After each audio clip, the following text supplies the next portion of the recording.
Buenas tardes. Desde la Federación Española continuamos con las charlas, con las sesiones solidarias.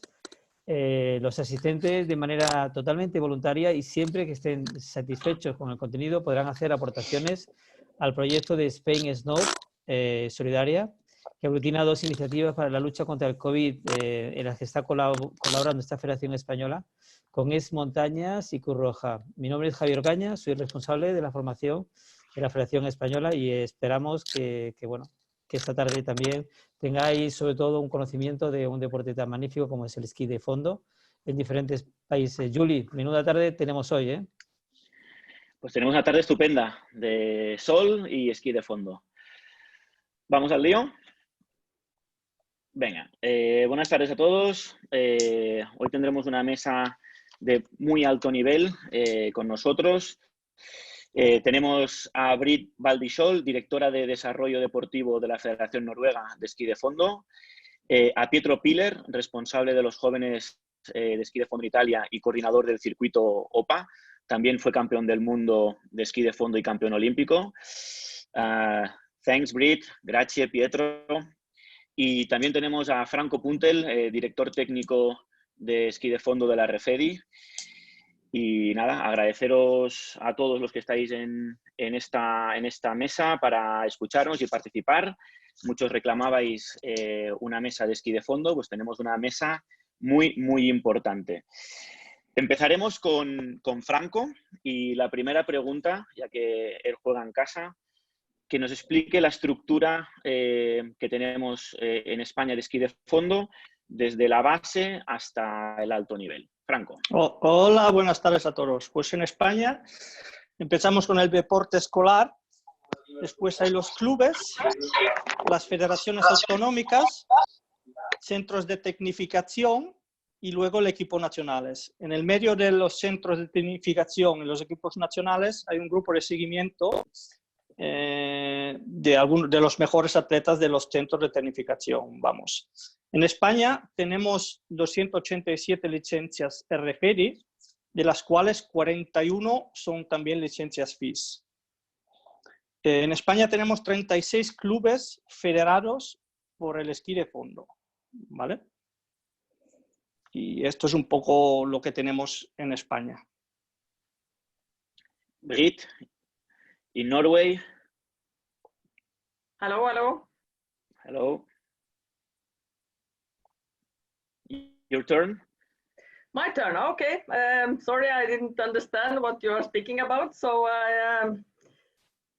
can you answer, tell the question again? I'm going to... Yes. I'm going to start the first question. Yeah, yes. Yeah. You're ready. Okay. I will show a presentation. So I will just show you what I'm going to speak a little bit about. For the Norwegian Ski Federation, we are, this is our main goal, to have a structure and a plan. So we have a document that tells what we are going to do.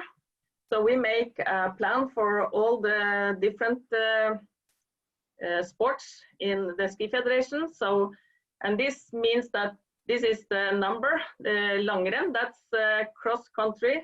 And to show that cross country is the biggest in Norway, the biggest sport in the Ski Federation. So you see, alpine is quite much smaller than the cross country.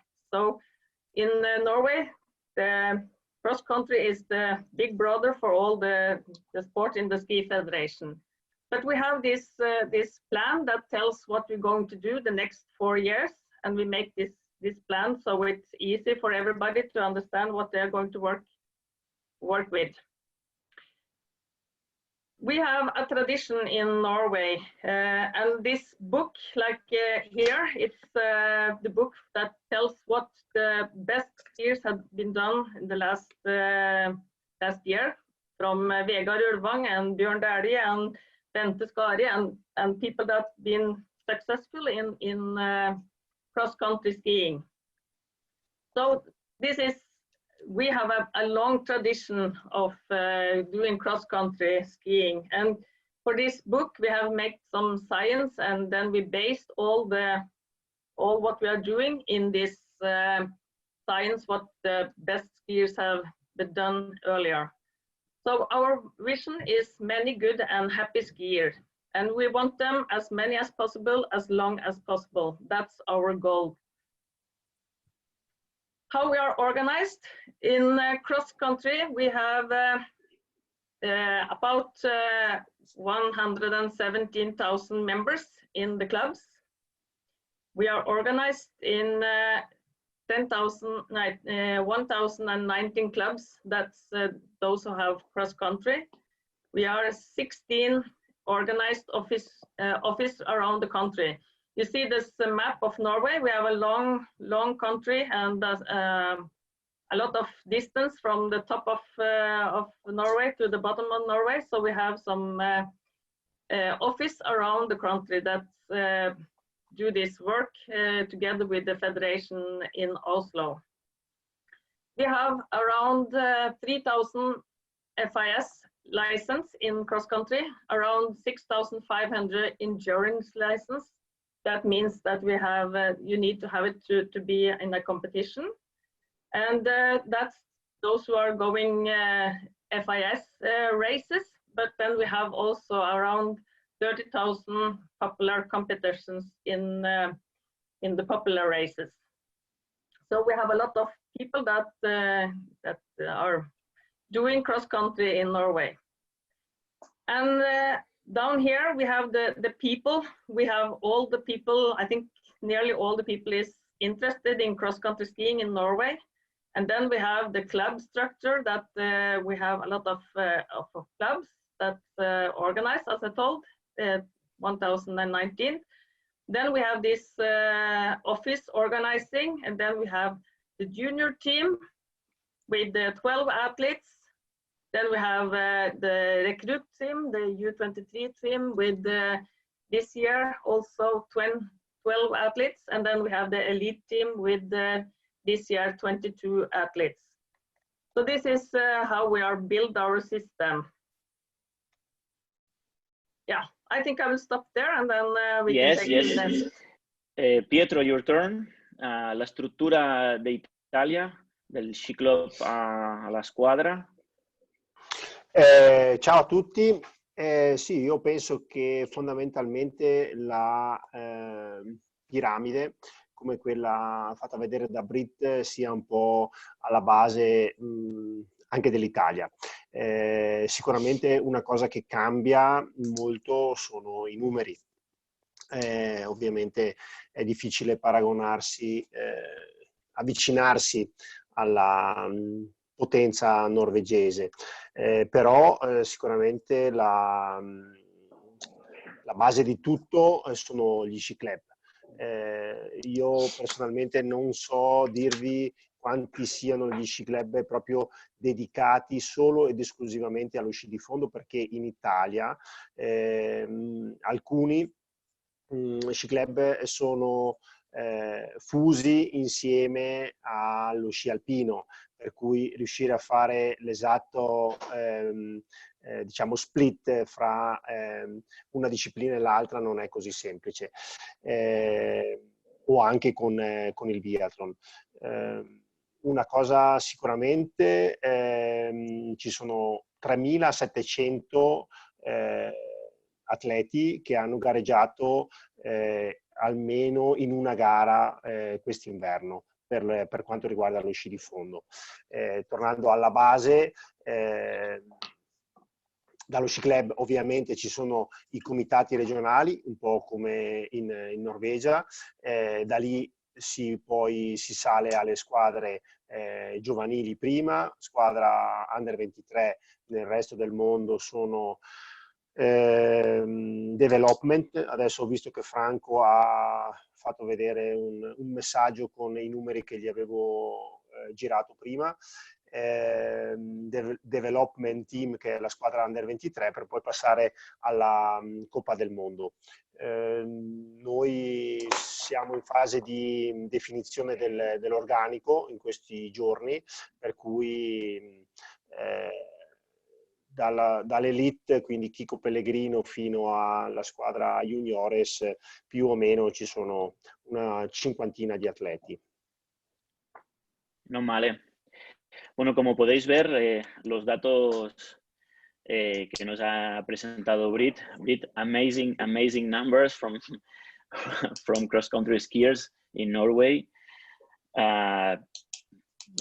No podemos compararnos. El esquí de fondo es el fútbol en Noruega y tenemos que ser muy conscientes de ello. Una vez ya hemos hablado un poco de las estructuras de cada país y haceros una composición entre Italia, Francia, España y Noruega. Deciros que en el chat tendréis un poco lo que han hablado Pietro y Brit traducido para que os lo podáis tener más claro. Vamos ya un poco a parte más técnica. Hablaremos de la metodología, ¿no? Brit, the Norway method, Yeah. the development stairs, the very famous method from Norway. Yeah, we have some development stairs that we have make. So I will just show you also.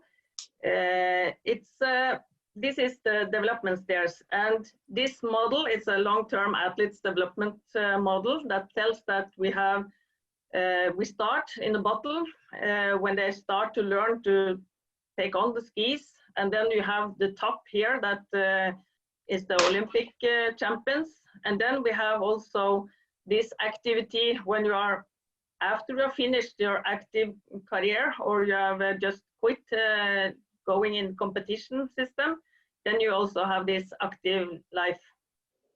So you can just be in this active start, the fundament. That means that you have to build the system up to each other. So you can start from the start and then you go more and more until you have been in the top if you want. Not everybody is going there, and somebody is just going out for skiing for fun and not for competing.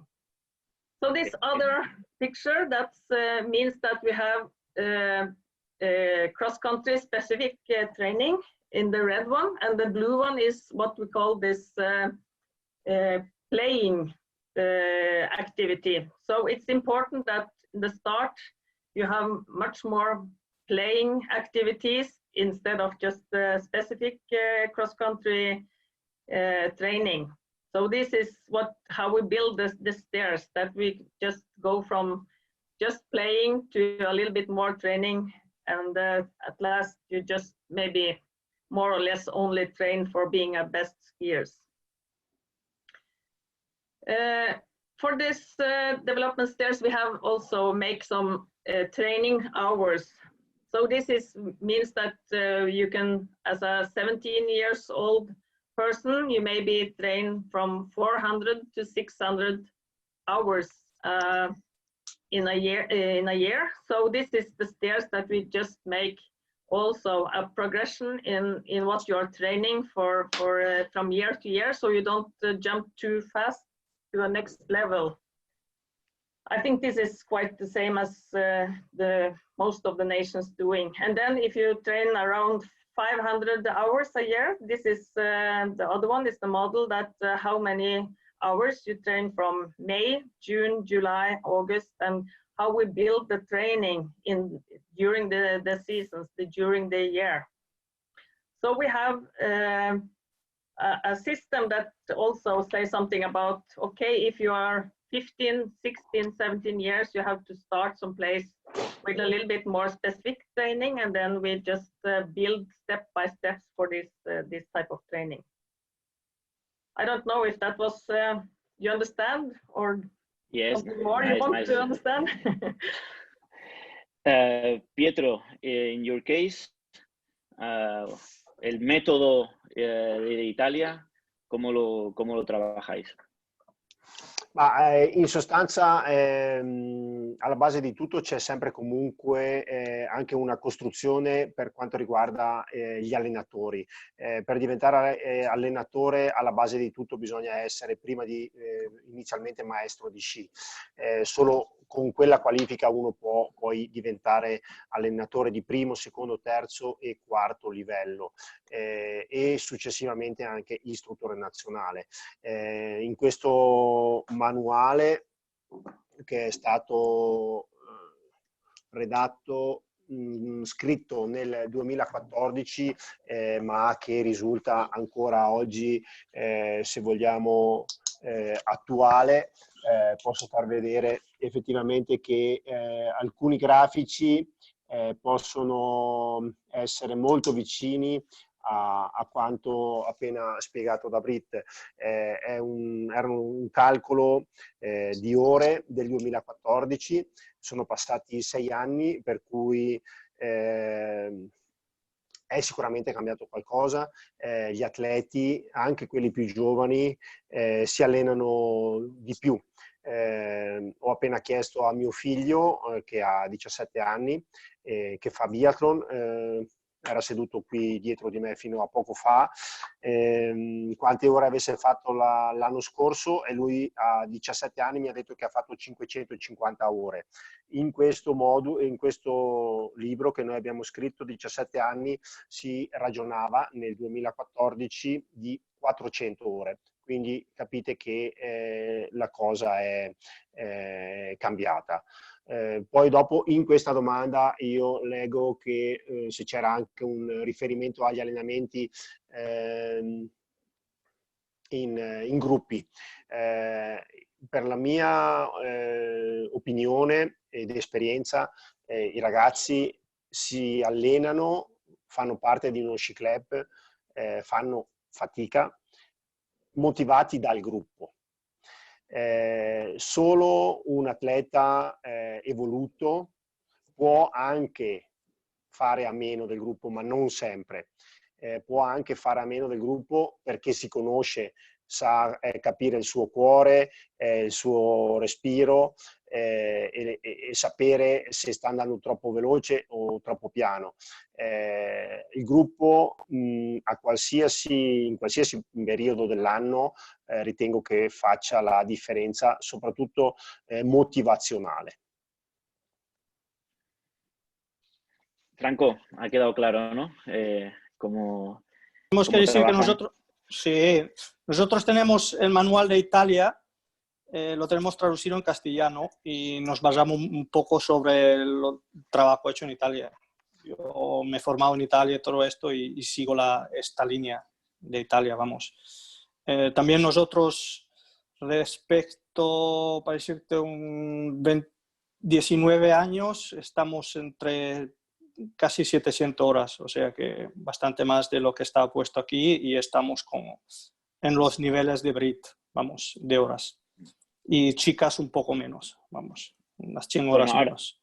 Pasamos a cómo hay que mantener la motivación. El esquí de fondo es un deporte muy agónico, un deporte aeróbico, donde los deportistas empiezan muy jóvenes y su madurez deportiva puede llegar hasta cerca de los 30, incluso los 30.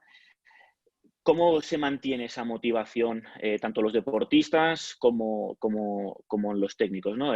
Franco. Pues yo lo veo en los chicos que entreno, en los chicos que sigo, en todos los atletas que pasan por aquí.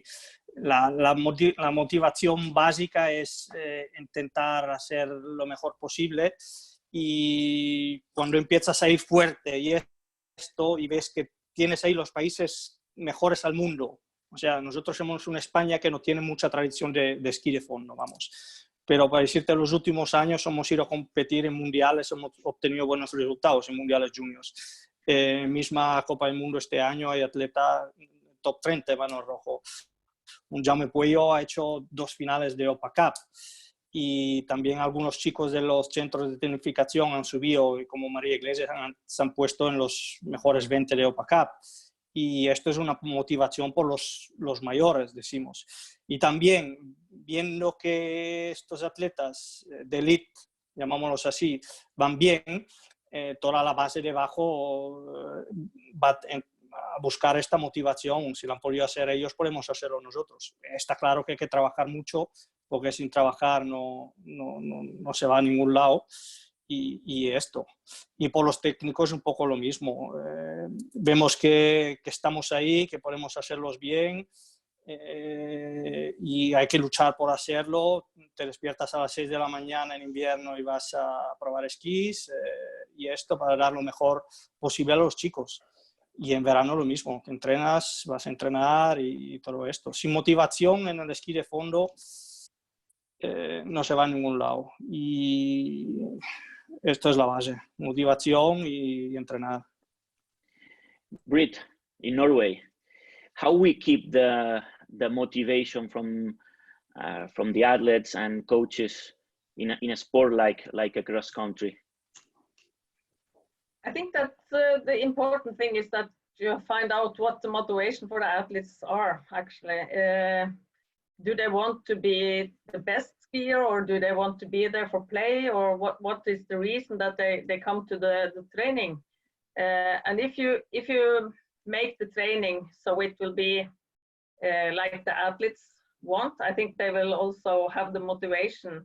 Of course, cross country is a hard work for many years, so we have a lot of loss from the sport, of course, because a lot of athletes want to go more to school and be more active in other things, and that's not so easy to combine with a cross-country career in the top level. But I think it's important that you find out what they want actually, and do the training after what the athletes want.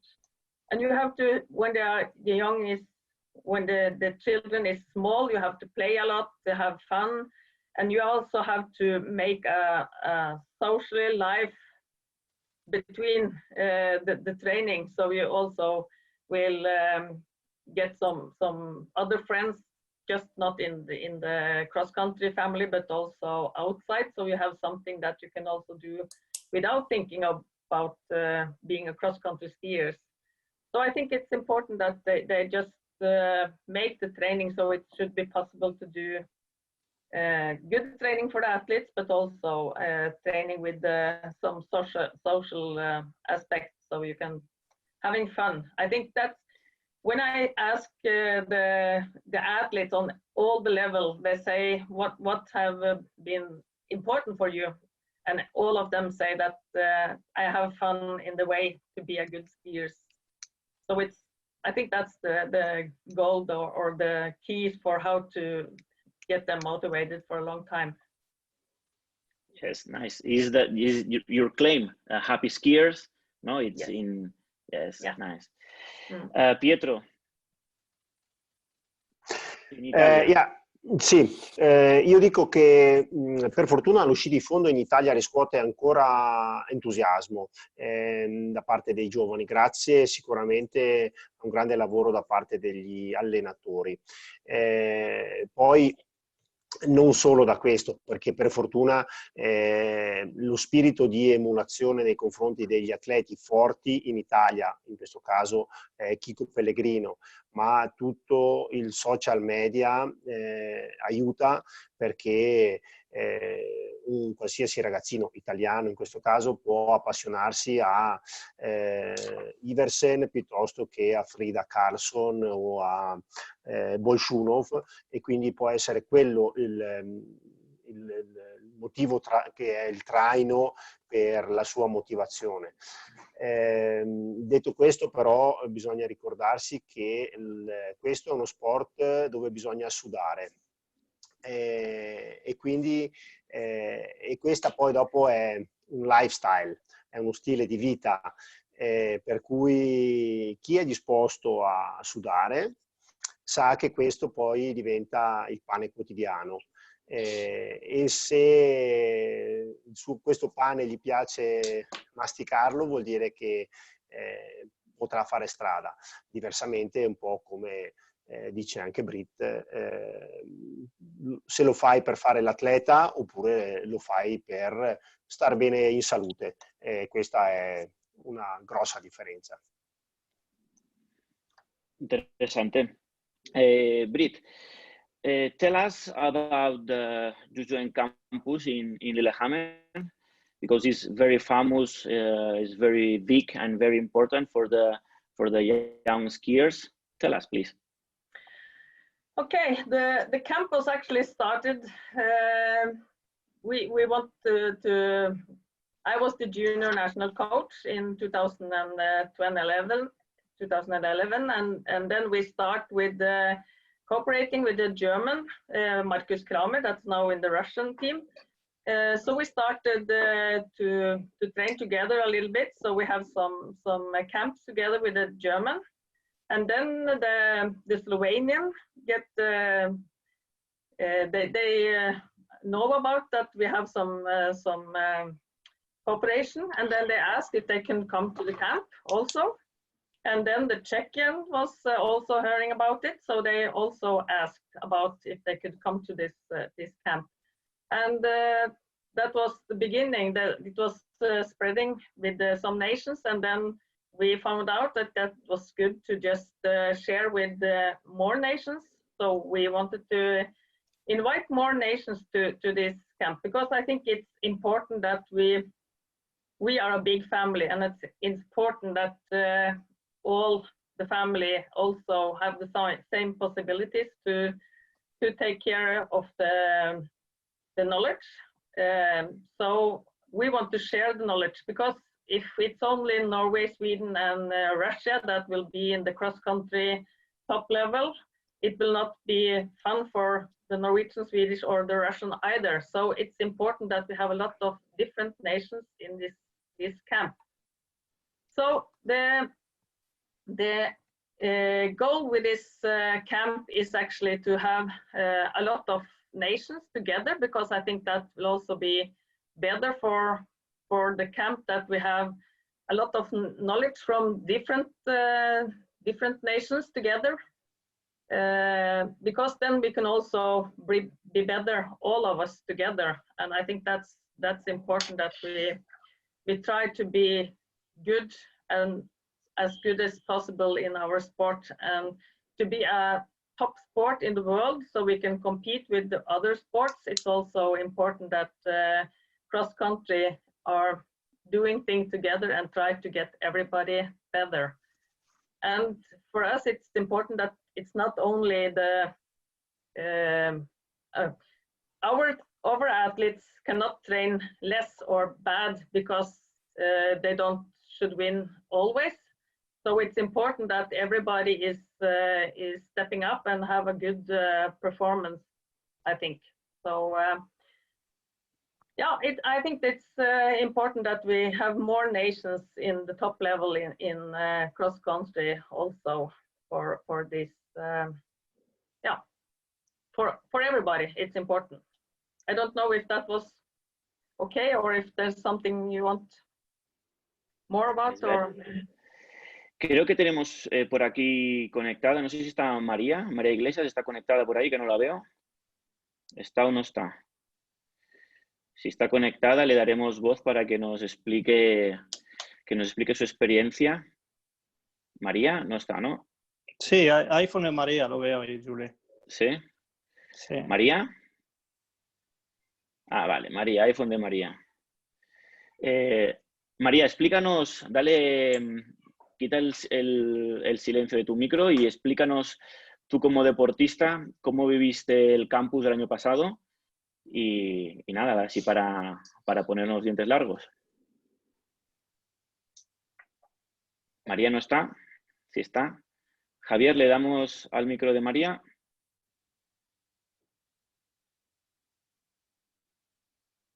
Pues nada, nos quedamos sin la explicación de María.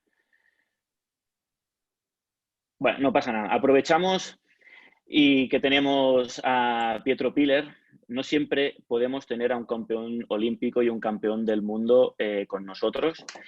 Y la verdad es que contar aquí con Pietro es todo un honor.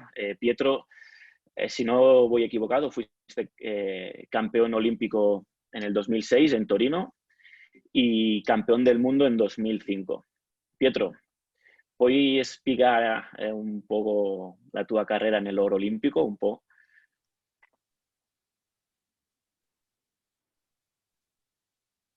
A ver, el mute.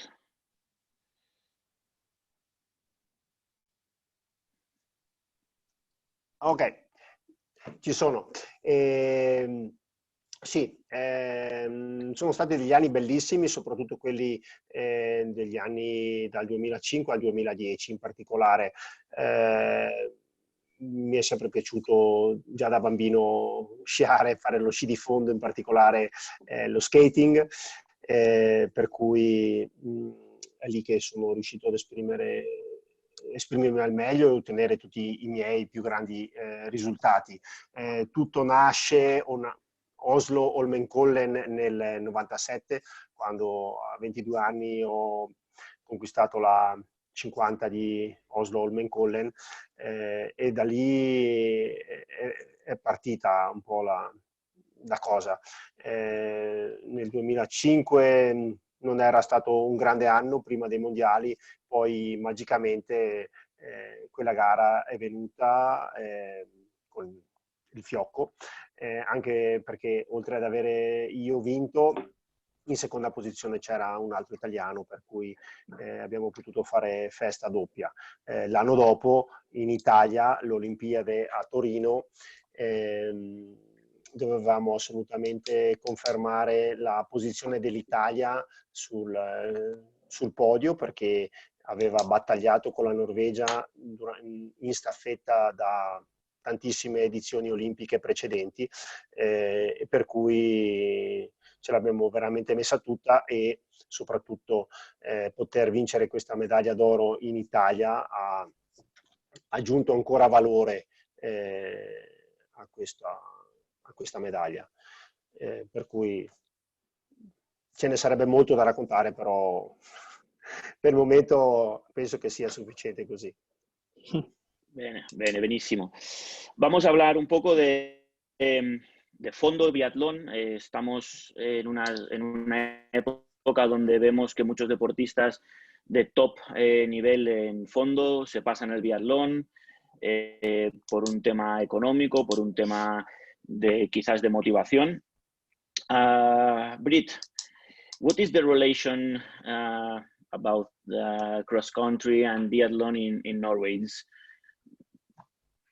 It's a good relationship, but we are the big brother in Norway, actually. So we are not that afraid for losing a lot of our athletes, because I think that in Norway it's maybe more status to be a good cross-country skier than biathlon athletes.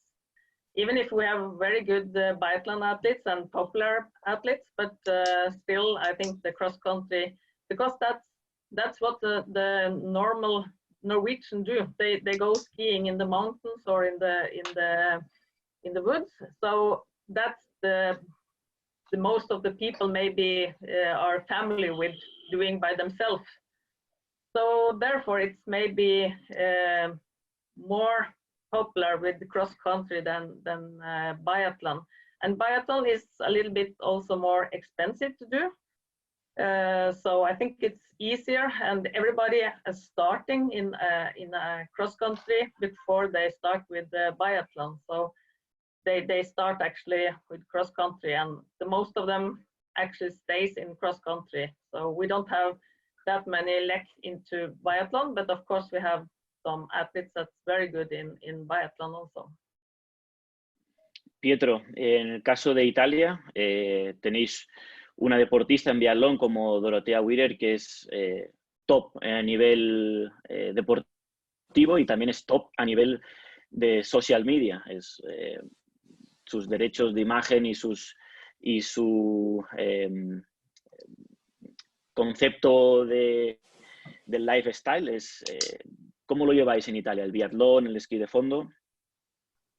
Ma c'è da fare sicuramente una distinzione fra quello che è il biathlon e Dorothea Wierer. Il biathlon in Italia purtroppo causa i pochi poligoni, come sento anche in Norvegia, sono probabilmente praticano in 700-800 atleti.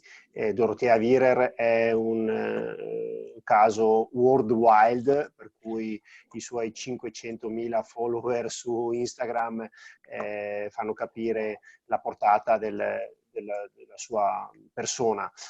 Io ricordo che a fine anni 90 e primi anni 2000 atleti come Mark Kirchner, attuale allenatore di tiro della Germania, è passato dal biathlon per arrivare al fondo e ha conquistato forse no, ma era in staffetta a Ramsau nel 99, ma lo stesso Sergei Cepikov piuttosto che Anfisa Retsova all'epoca erano passati dal biathlon allo sci di fondo, quindi probabilmente sono delle fasi storiche per cui uno dei due sport è più in voga dell'altro. In questo momento a livello generale il biathlon sta riscuotendo molto entusiasmo, molto interesse, per cui sicuramente la mia richiesta personale di amante dello sci di fondo la faccio verso la FIS, per cui dico cercate di porre rimedio e rendere il nostro sci di fondo il più interessante possibile. Franco, en España no tenemos biatletas como pueden tener otros países de nivel top, pero sí hay biatletas y sí hay deportistas que lo practican y lo entrenan como tal. Explícanos un poco qué se está trabajando, cuál es el objetivo, qué está haciendo desde la federación para promocionar el biatlón y la relación que hay con el esquí de fondo. Bueno, empezamos el año pasado con cursos de licencia jefe en Jaca. RFEDI compró carabinas de aire comprimida también por hacer promoción entre los más jóvenes. Y también me consta que RFEDI y el Consejo Superior de Deporte están trabajando para mejorar el estadio de biatlón de Calanchú. Como ha dicho Pietro, también en Italia no hay muchos estadios. Nosotros tenemos uno, a ver si podemos recuperar este estadio. Y biatlón, sí, biatlón. IBU está trabajando muy bien. Al respecto de la FIS es otro mundo.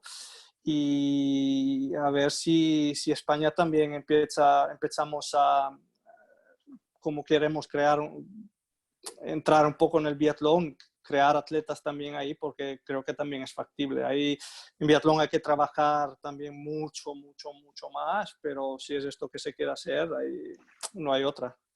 Trabajar y a ver lo que pasa. Pasamos del biatlón a los roller skis. Britt, the roller ski in Norway is as important like cross country, or just is a training method, or it's not important like cross country? First, it's a training method. The most of the athletes is using it as a training method, but of course they also will be in some competition. And in the summertime, it's important that we also have show some of the cross country. So it will be more that all year sport. So it's important also for our sponsor that we are in the TV in the summertime, and then the roller ski competition is important for that reason. But for the athletes, I think they more or less see it like a training. But of course, we have also some athletes that are doing this World Cup in roller ski and do a lot of work for that World Cup. So it's also different. The group will be doing the different things for somebody is doing more the roller ski for to be the best in the roller ski, and some is more maybe just doing it for training. So I think it's important because it's important that we have also the whole year activities in the television. Italia, Pietro, el roller esquí, ¿qué lo utilizáis? ¿Para entrenar? ¿Como especialidad? Como... Ma allora, per l'atleta di sci di fondo, ovviamente lo ski roll è il mezzo più utile e che si avvicina di più allo sci di fondo, per cui è anche inevitabilmente quello più utilizzato. Io personalmente ho gareggiato in gare di ski roll, ma diciamo dove e quando volevo io. Per cui quello che non voglio che venga fatto dagli atleti dello sci di fondo è che ci sia la doppia stagione. Fare la stagione completa dello ski roll per poi passare alla stagione completa dello sci di fondo. Questo ho visto che non è per niente produttivo, per cui bisogna selezionare le gare possibilmente in città, collinari, per svegliare, trovare nuove abilità, ma anche in salita se ci sono e se servono, in tutte e due le tecniche non ha importanza, ma non correre dietro a tutto il circuito della Coppa del Mondo, per fare un esempio, dello ski roll, e poi anche a quello dell'inverno. O si fa uno o si fa l'altra.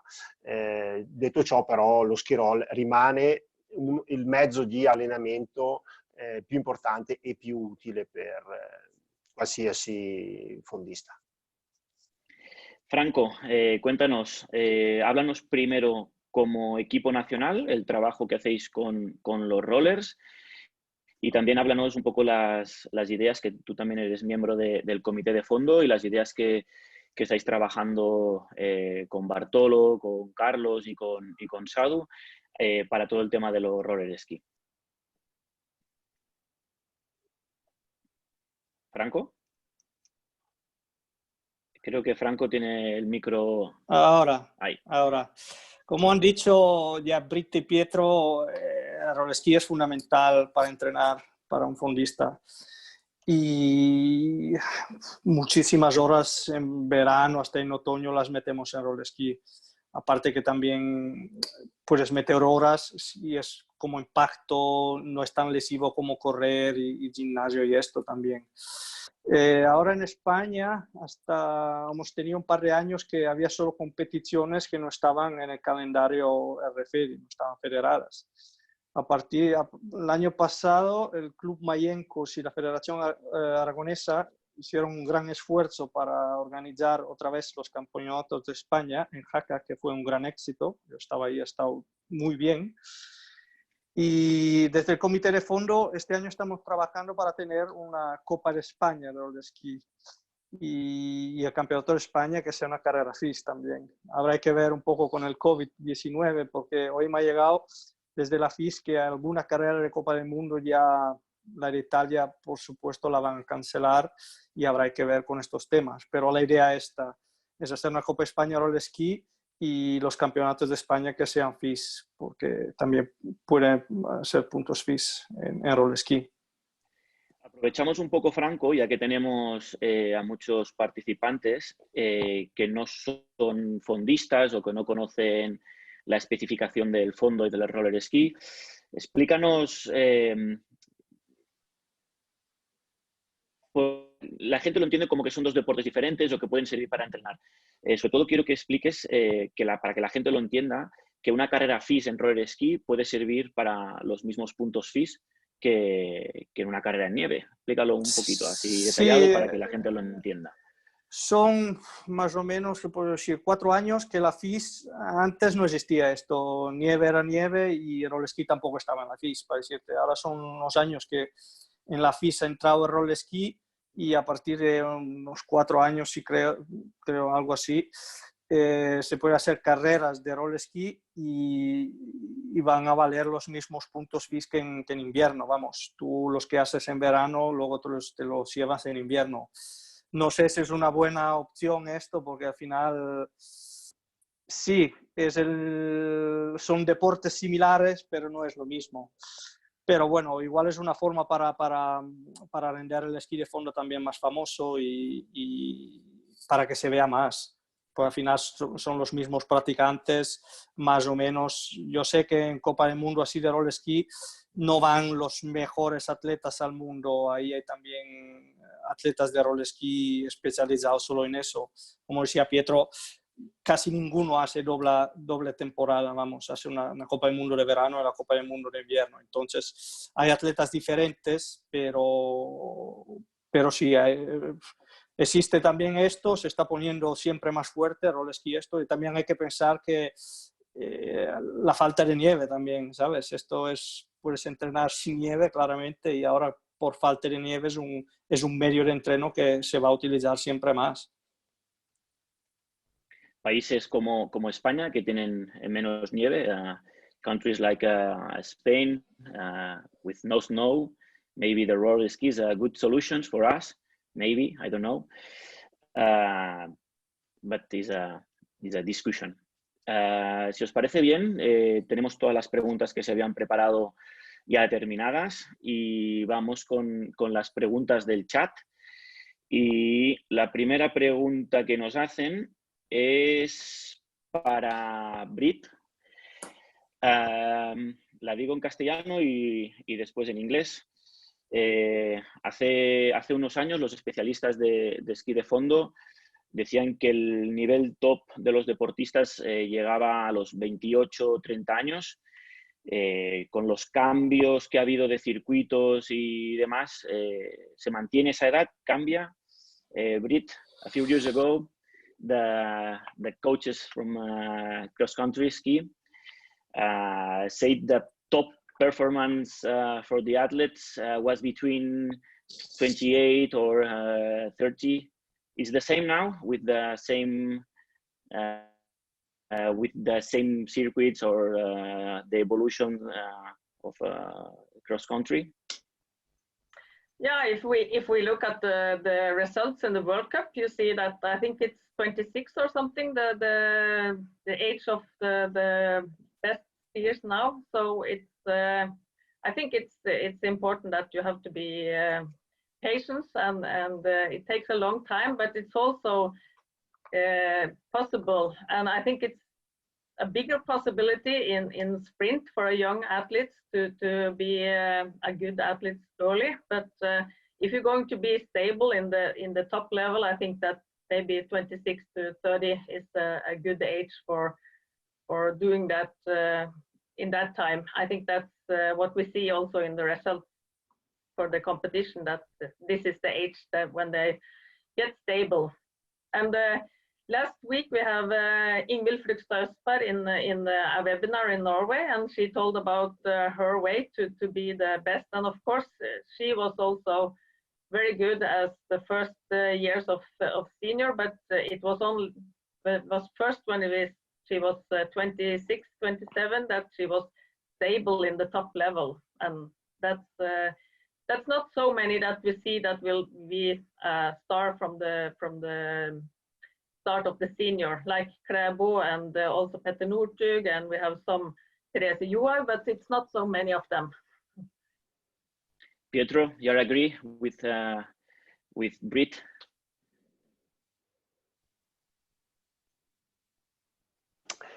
Sì, non ce ne sono molti che sono dei super campioncini così giovani come Northug, Klæbo o Astrid Jacobsen o Therese Johaug. Gli altri, un po', la gran parte deve fare un percorso più graduale, un po' come è successo anche a noi, per cui sì, puoi fare qualche risultato da giovane, però per rimanere stabile, come dice Brit, ci vogliono un po' di anni. Qualche anno fa sicuramente la domanda è molto giusta, era 28-30 più o meno, la media. Adesso si sta abbassando, ma forse la domanda è perché si sta abbassando. ci sono sicuramente da tenere in considerazione il fatto che dividere fra distance e sprinter e lì anche fare la differenza dell'età, perché è inevitabile che in una sprint un atleta possa essere molto più giovane, di conseguenza la media dell'età essere più bassa. Forse in generale è più bassa perché i giovani atleti si stanno allenando un volume di ore molto più grande già da più piccoli e questo può abbassare l'età. È solo un pensiero mio però. Bene, grazie. For Brit and Pietro de Hilario, el esquiman del equipo nacional de Copa del Mundo de SBX, how many services works in the group of top level for preparing the material, the skis and boots or something like that in Italia? No, prima la Norvegia.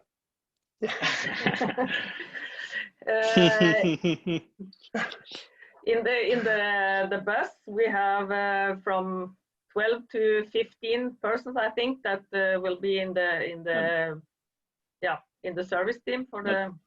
Not bad. But that's depend on which race and how many athletes. Of course, if the quotas for the athletes go down, it also maybe go down some from the service team. But the problem is that you have a very short time from your starting with the testing skis until you are going to have them on the snow for the athletes. So it's difficult when you have so many athletes that you are going to help to do that without a lot of people. Per quanto riguarda la Coppa del Mondo italiana, i tecnici sono 6, massimo 7. 6 or 7. Half. ¿Y España, Franco? Dos buenos. Dos y uno es el entrenador, ¿no? Yeah. Bueno, y luego tenemos la ayuda también de los entrenadores de los centros de tecnificación. Y también podemos decir, Hilario, no sé, Pietro, si lo ha entendido, que sí hay jefes de esquimens también. En Italia sí que hay un jefe para las cerras de agarre y el otro por el escorrimento. Pietro, che ci sono 2 capi, uno sciolina e uno parafine. En Noruega también será más o menos lo mismo, supongo. And one question for my side, for Brit and Pietro, and after from Franco. What will happen after the prohibition for the use the fluor? What's the solution from Norway, from Italy? I think it's depend on what the FIS group will find out. If they find some test method that is possible to use this year, because if they don't find a test method, I don't think that they should just do this year. But I know that they are making a machine that can test it directly, and if that is working, it may be possible to do it. Pietro? In this case, I'm answering in English. I'm totally agree with Brit. I think that the FIS, if they want to erase totally that kind of wax production, they have to find out something fast and easy to like a scan before the start of the race. So like, okay, if the light is blue, you are okay. If it's red, probably you or something, your skiman did not something correct under your skis. I think that that's the only way. Otherwise, it's a wasting of time. But we are thinking about this. I want just to say something. Are we going to have a winter season? Question mark. Because I think after this COVID-19, this should be first question. Franco? I know that because I was having speak with Vegard last week, Vegard Urvang, that's the chairman of the cross country in FIS, and he told that they are working with this machine that can scan it directly, and if they find the solution of that, I think it's possible, but without it, I don't think. Yo creo que para este año no es factible esto de la máquina, primero porque he hablado con la única empresa productora de fluoro que hay al mundo, que es italiana, ¿cómo se llama? Maflon. Y me han dicho que es muy difícil detectar el fluoro a 8 moléculas que tenían el fluoro que tenemos ahora todos, y lo que van a producir ahora que a 6 moléculas, y me han dicho que es casi imposible de detectar la diferencia, y lo de a 6 moléculas se puede utilizar y el otro no. Es un tema complicado y, como ha dicho Pietro, creo que este año la FIS no tendrá que meterse en eso porque hay temas muchos más complicados de solucionar. But you are agree with this rule or not? In Norway, you have a big track for waxing. You are agree or maybe it's a bad decision? What I mean is not what's important. The important is what the political person actually do, because I think that it's important that we just agree and then everybody follow what's our said to be, and that's the important thing. And I don't think I think it may be more important with more people in the vaccine team without fluor than with fluor, and that is also our chief of service also telling that without the fluor it will maybe be more difficult to find the right one, and then it will be harder without a lot of people. So I don't think that we will lose some people in the vax cabin without fluor. Yeah. Creo que estamos ya llegando al momento de terminar. No ha llegado ninguna pregunta más. No sé si Javi está por ahí o no. Britt, Pietro, it's time to say goodbye. Thanks a lot for your explanations. And maybe see you soon in Mallorca or in Costa Brava. I don't know, but in the beach, not in the snow. Grazie per l'invito. Javi. Thank you very much. Bueno, pues muchísimas gracias por la mesa de altura, de conocimiento de Noruega, de Italia, de España. Las estructuras son muy distintas, el número en Noruega es enorme, pero creo que se está haciendo un trabajo bastante bueno y Franco lo ha dejado bastante claro. Y bueno, poco más, Britt, thanks for your time. Pietro, grazie per il tuo tempo. Y Franco, muchísimas gracias por asistir, por vuestro tiempo. Julie, una magnífica mesa y continuamos con estas mesas solidarias en estos próximos días. Gracias a todos. Chao. Ciao. Ciao. Gracias. Thank you. Grazie Ciao. a tutti. Ciao. Ciao, ciao. Ciao.